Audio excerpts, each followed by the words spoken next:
Hello everybody, welcome to divinely guided 7777। कैसे हैं आप सब लोग। मैं आ गई हूँ एक और फ्रेश रीडिंग के साथ and it's a message of the day. तो लेट्स सी कि आज का मैसेज किसके लिए है, किस एनर्जी में है, किस तरह का है। ये एक शॉर्ट वीडियो होगी। अगर आप मॉर्निंग में देखेंगे तो आपके लिए गाइडेंस है, और अगर आप एंड ऑफ द डे देखेंगे तो ये आपके लिए डे रिफ्लेक्शन होगा। मैसेज वही लीजिएगा जो लगे आपको अपनी सिचुएशन से मैच करता हुआ। टैरो में ये मैसेजेस आए हैं, सब अपने ऊपर इम्पोज मत कीजिएगा और इनकी बेसिस पर कोई फाइनल डिसीजन मत बनाइएगा, ठीक है। बहरहाल ये मैसेज ऑफ द डे है, तो कहीं ना कहीं आपसे ज़रूर मैच करेगा, और अगर इसमें से कोई भी चीज़ आपसे मैच नहीं करती तो इट्स ऑल ओके, बिकॉज हर रीडिंग हर किसी के लिए नहीं होती है। So without any further delay let's see message of the day. सबसे पहला कार्ड ही हर्मिट का आ गया है, जिसके लिए मैं पहला एक कार्ड और लूँगी और फिर 3 कार्ड्स लूँगी। S of swords and now again 3 cards for message of the day. मैं आपको टिप्स बताती रहती हूँ, इसीलिए ये एक टिप है कि हर मिनट से पहले एक कार्ड मैं लेती हूँ। Now let's see message of the day. S night of pentacles and the lovers. और राइट, इनको ज़रा इधर कर देते हैं लवर्स साहब को। गुड। और bottom of the deck temperance की है। कल मैंने एक रीडिंग अपलोड की थी जिसमें मिसिंग एनर्जी थी चैलेंजेस ऑफ लाइफ को लेकर, तो वही चीज़ शायद आज कैरीड फॉरवर्ड हो रही है कि with the temperance I think आप को बैलेंस की और पेशेंस की बहुत ज़रूरत है। आज आप पेशेंटली मज़ीद अपने आप को टाइम देते हुए नज़र आ रहे हैं।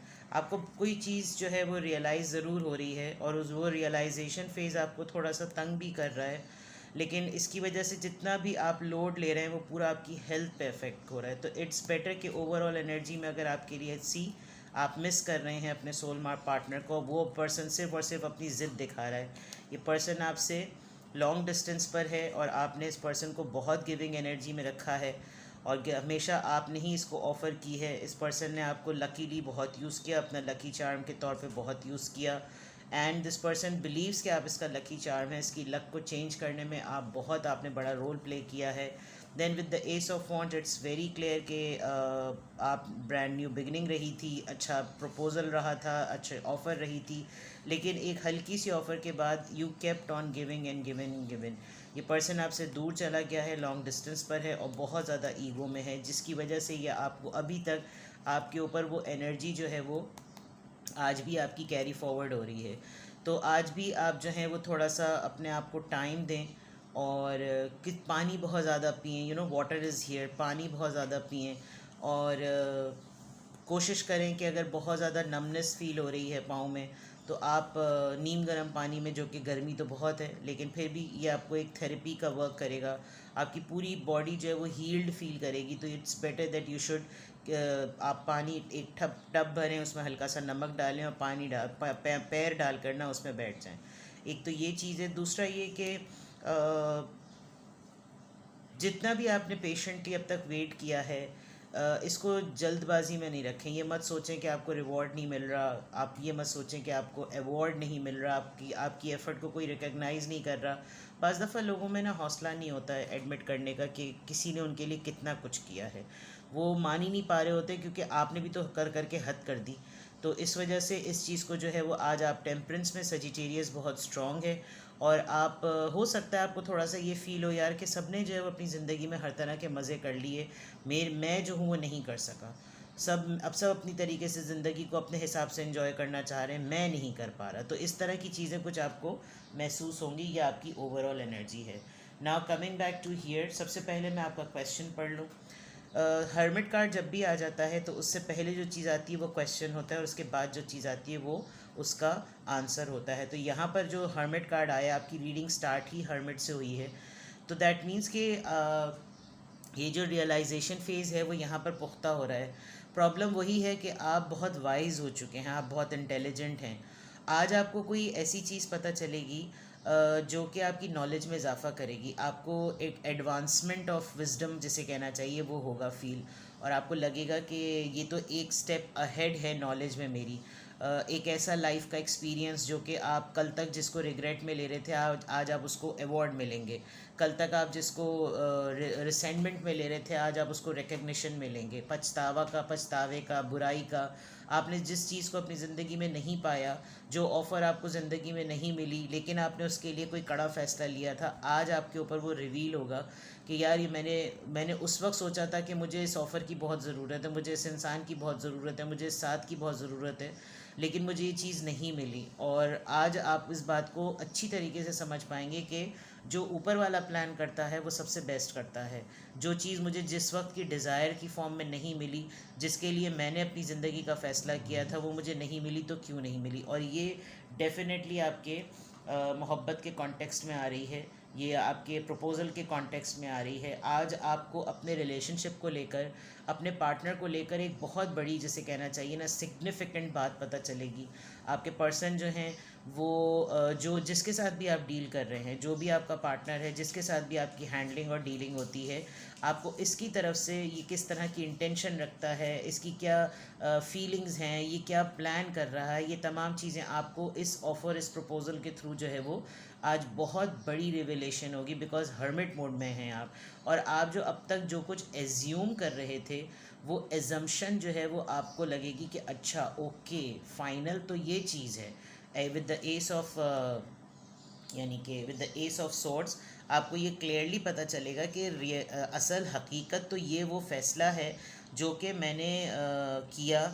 और हो सकता है शुरू शुरू के दिनों में आपको ये बिल्कुल ऐसा झड़ सा गया हो, जब आपने शुरू शुरू में इस बात का फ़ैसला किया हो, तो ये बिल्कुल ऐसा ड्राई सा, मुरझा सा गया हो, इस डिसीजन ने आपको कोई फ्रूट ना दिया हो, कोई रिज़ल्ट ना दिया हो। लेकिन अब जो आपको इसके बाद की क्लैरिटी मिल रही है, उसमें जो भी ग्रोथ है वो आपके अपने फ़ैसले के अकॉर्डिंग है। और ये चीज़ आज आपको बहुत स्ट्रांगली फील होगी कि मेरे इस रिलेशनशिप में, मेरे इस पार्टनर के थ्रू जो ऑफ़र या जो कैलिबर या जो स्टैंडर्ड इसने मेरे लिए सेट किया हुआ है, उसमें मेरी अपनी हैंडलिंग के मुताबिक मेरा अपना स्टैंडर्ड क्या है। होता है ना, कुछ लोग आपको रिलेशनशिप में रखते हैं, लेकिन आपको उस रिलेशनशिप के उस पेडिस्टल पे नहीं रखते जिस पे आप डिज़र्व कर रहे होते हैं। बस ऐसा लगता है कि जैसे रिवायती तौर पर जो पार्टनर बना लिया, कुछ एक्स्ट्रा ऑर्डिनरी नहीं कर रहे होते, आपको एक्स्ट्रा ऑर्डिनरी फील नहीं करा रहे होते, जबकि आप उनको आसमान पे बिठाए हुए होते हैं। तो कुछ आपको ऐसा लगेगा आज यकीनन कि जो फ़ैसले आपने अपने रिलेशनशिप को लेकर किए हैं, उसमें क्या गिव एंड टेक रहा, और वो गिव एंड टेक रिस्पेक्ट के लिए था, वो गिव एंड टेक अटेंशन के लिए था, टाइम के लिए था, कमिटमेंट के लिए था, किस भी चीज़ के लिए था, वो बिल्कुल क्लियर पता चल जाएगा। तो आज का आपका अगर मैं आपके मैसेज ऑफ द डे में आज मैं कीवर्ड अगर पिक करूं, तो आज का कीवर्ड जो है वो आपका रियलाइजेशन है। एक अवेकनिंग है जो कि आपको एडवांस लेवल पर लेकर जाएगी, आपके अक्ल व फहम पर, आपकी सोच पर, आपकी समझ पर, आपको आगे तक लेकर जाएगी। लेट्स सी कि यहाँ पर देखते हैं कि किस ड्यूरेशन ऑफ टाइम और ज़ोडिएक साइन का इन्फ्लुएंस रहेगा। Let's see. Number 2, it is progressing well now. तो दैट मीन्स कि ये जो चीज़ है ऑफ़र की फॉर्म में, कमिटमेंट की फॉर्म में, ये नंबर 2 यूनियन नंबर होता है, और ये बिल्कुल पैरेलल चल रही है। जो भी चीज़ आप सोच रहे हैं वो बिल्कुल पैरेलल चल रही है, और इसको एज इट इज़ खुद चलने दें। आप खुद से किसी के ऊपर प्रेशर अप्लाई ना करें, आप खुद से किसी को ना कहें कि वो आपके लिए कोई एफ़र्ट करे। बोल के कहा, करवाया तो क्या करवाया। तो it is progressing well now, यानी कि जो भी चीज़ है वो अपने हिसाब से बिल्कुल, उसका जो ग्राफ है ना वो बिल्कुल सही चल रहा है, तो आपको प्रेशर अप्लाई करने की कोई ज़रूरत नहीं है। नंबर 2 आया है, तो कुड बी कि नेक्स्ट जुलाई तक, 2 जुलाई तक जो है, 2 जुलाई बहुत इंपॉर्टेंट नंबर हो सकता है। 2 जुलाई को बहुत सिग्निफिकेंट चीज़ हो सकती है। 2 जुलाई को जो है वो कोई आपको ख़बर पता चले, 2+2 4, 4 जुलाई को भी कुछ हो सकता है। नंबर 2 और नंबर 4 को जो है वो नोट कर लीजिएगा। अब देखते हैं कि किस एंजल नंबर से क्या अफर्मेशन आ रही है, किस एंजल नंबर से क्या अफर्मेशन आ रही है, किस एंजल नंबर से क्या अफर्मेशन आ रही है। 666 और राइट, वेरी गुड। ये पर्सनालिटी शिफ्ट के बाद सेटलमेंट का नंबर होता है। A wake up call for you to reexamine your current situation. देख लीजिए, इससे बेहतरीन वर्डिंग्स शायद नहीं हो सकती थी जो कार्ड मैंने आपको पहले दिए। A wake up call for your to reexamine your current situation and change the direction of your thoughts so you can raise your vibration to a more positive frequency.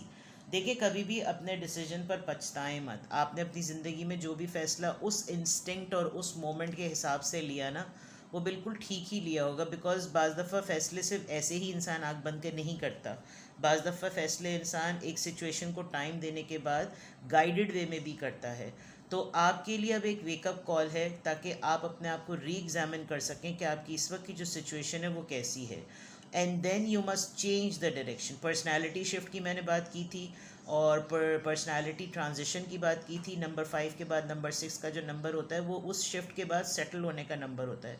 And change the direction of your thoughts, अपने सोचने का नज़रिया बदलिए, तरीक़ा बदलिए, ताकि आप race कर सकें अपने आप को पॉजिटिव फ्रिक्वेंसी की तरफ। यानी अगर आपको कोई नेगेटिव, मैंने कहा था ना, आपको ऐसा फील होगा कि मैंने ज़िंदगी क्यों नहीं गुजारी, मैंने तो ज़िंदगी इंजॉय नहीं की, सब कर रहे हैं मैं क्यों नहीं कर रहा। तो आप अगर इस नेगेटिव माइंडसेट से निकलेंगे, अपना थॉट प्रोसेस चेंज करेंगे, अपनी करंट सिचुएशन को री एग्ज़ामिन करेंगे, तभी आप इस तरफ आ सकते हैं।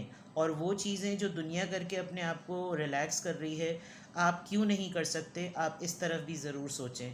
ऐसी क्या पाबंदी और अड़ास है जो आपको कुछ चीज़ करने पर जो है वो मना करती है? आप क्या ऐसा मसला है जो आप नहीं कर सकते? आपने अपना ज़िंदगी का इख्तियार किसी और के हाथ में दिया हुआ है, आपने अपनी गाड़ी का स्टेयरिंग किसी और को चलाने के लिए दिया हुआ है, तो फिर तो आपको रिमोट कंट्रोल की तरह उसी की तरह उसको चलना पड़ेगा। But if you are going to have this wake up call for yourself, then definitely things will get change. तो आपको अपनी तमाम एक्टिविटीज़ को सेंट्रलाइज करना है। अगर आप सेंटर ऑफ अटेंशन बनना चाहते हैं, तो उसके लिए आपको कुछ इस तरह के अमल करने पड़ेंगे कि वाकई आपको तवज्जो मिले in a positive way. I am not saying कि आप सबके साथ गालम गलोच शुरू कर दें तो सब आपको आपके खौफ के मारे जो है वो इज़्ज़त शुरू कर, आपका एहतराम शुरू कर दें। उससे तो बदतरीन इंसान कोई होता ही नहीं है। ठीक है, तो आज की अफर्मेशन में अल्हम्दुलिल्लाह, be blessed, feel blessed and try to be blessed. अल्लाह ताला ने बहुत सी आपको नेमतें नवाजी हैं, तो उन तब सबका शुक्र अदा करें। और अल्हम्दुलिल्लाह, I am happy, I am confident, I am strong and I am centred. ठीक है, अपना बेहद ख्याल रखिएगा। Bye bye.